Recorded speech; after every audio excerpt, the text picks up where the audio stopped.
Dans nos campagnes, beaucoup de Français ont peur de tomber malades tant les médecins manquent. Beaucoup de jeunes parents n'osent plus avoir autant d'enfants qu'ils le souhaitent quand dans leur commune, les classes ferment. Beaucoup de Français subissent les conséquences d'une immigration incontrôlée qu'ils n'ont pas choisie. Et pourtant, face à ces immenses défis, le gouvernement érige en priorité nationale les zones à faible émission.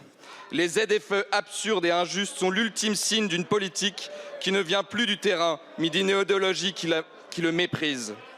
Ces dernières années, les gouvernements ont joué contre leur camp, car nos campagnes sont au cœur du relèvement de la France.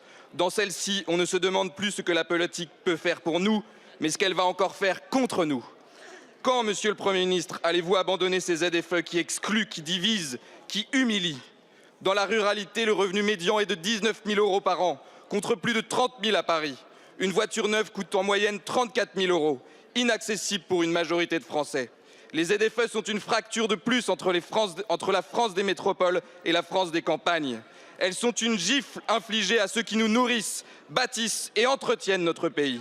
La grandeur de la France dans son histoire est celle de l'alliance entre les villes et les campagnes. Son déclin est celui de la déconnexion.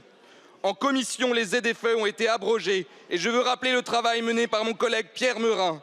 Monsieur le Premier ministre, votre responsabilité sera historique, vous qui aimez l'histoire, si ces ZFE sont réintégrés en séance par le gouvernement. Abandonnez-le.